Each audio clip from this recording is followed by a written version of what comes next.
Around the World in 80 Days by Jules Verne, 2, in which Passepartout is convinced that he has at last found his ideal.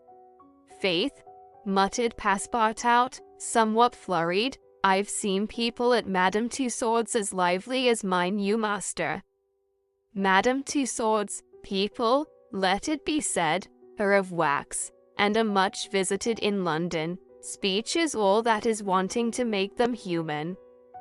During his brief interview with Mr. Fogg, Passepartout had been carefully observing him. He appeared to be a man about 40 years of age, with fine, handsome features, and a tall, well-shaped figure. His hair and whiskers were light, his forehead compact and unwrinkled, his face rather pale, his teeth magnificent. His countenance possessed in the highest degree what physiognomists call repose in action, a quality of those who act rather than talk. Calm and phlegmatic, with a clear eye, Mr. Fogg seemed a perfect type of that English composure which Angelica Kauffmann has so skillfully represented on canvas. Seen in the various phases of his daily life, he gave the idea of being perfectly well balanced, as exactly regulated as a Leroy chronometer. Phileas Fogg was, indeed, exactitude personified, and this was betrayed even in the expression of his very hands and feet, for in men, as well as in animals, the limbs themselves are expressive of the passions. He was so exact that he was never in a hurry, was always ready, and was economical alike of his steps and his motions. He never took one step too many, and always went to his destination by the shortest cut. He made no superfluous gestures, and was never seen to be moved or agitated. He was the most deliberate person in the world, yet always reached his destination at the exact moment. He lived alone, and, so to speak, outside of every social relation, and as he knew that in this world account must be taken of friction, and that friction retards, he never rubbed against anybody. As for Passepartout, he was a true Parisian of Paris. Since he had abandoned his own country for England, taking service as a valet, he had in vain searched for a master after his own heart. Passepartout was by no means one of those pert dunces depicted by Molière with a bold gaze and a nose held high in the air. He was an honest fellow, with a pleasant face, lips a trifle protruding, soft-mannered and serviceable, with a good round head, such as one likes to see on the shoulders of a friend.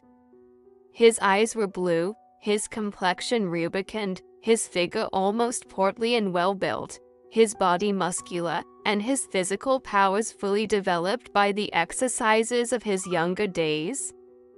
His brown hair was somewhat tumbled, for, while the ancient sculptors are said to have known 18 methods of arranging Minerva's tresses, Passepartout was familiar with but one of dressing his own. 3 strokes of a large tooth comb completed his toilet. It would be rash to predict how Passepartout's lively nature would agree with Mr. Fogg. It was impossible to tell whether the new servant would turn out as absolutely methodical as his master required. Experience alone could solve the question. Passepartout had been a sort of vagrant in his early years, and now yearned for repose, but so far he had failed to find it, though he had already served in 10 English houses. That he could not take root in any of these, with chagrin, he found his masters invariably whimsical and irregular, constantly running about the country, or on the lookout for adventure. His last master, young Lord Longferry, Member of Parliament, after passing his nights in the Haymarket taverns, was too often brought home in the morning on policemen's shoulders. Passepartout, desirous of respecting the gentleman whom he served, ventured a mild remonstrance on such conduct, which, being ill-received, he took his leave. Hearing that Mr. Phileas Fogg was looking for a servant, and that his life was one of unbroken regularity, that he neither traveled nor stayed from home overnight, he felt sure that this would be the place he was after. He presented himself, and was accepted, as has been seen. At 11:30, then, Passepartout found himself alone in the house in Savile Row. He began its inspection without delay, scouring it from cellar to garret. So clean, well-arranged, solemn a mansion pleased him. It seemed to him like a snail's shell, lighted and warmed by gas, which sufficed for both these purposes. When Passepartout reached the second story, he recognized at once the room which he was to inhabit, and he was well satisfied with it. Electric bells and speaking tubes afforded communication with the lower stories, while on the mantel stood an electric clock, precisely like that in Mr. Fogg's bedchamber, both beating the same second at the same instant. "That's good, that'll do," said Passepartout to himself. He suddenly observed, hung over the clock, a card which, upon inspection, proved to be a program of the daily routine of the house.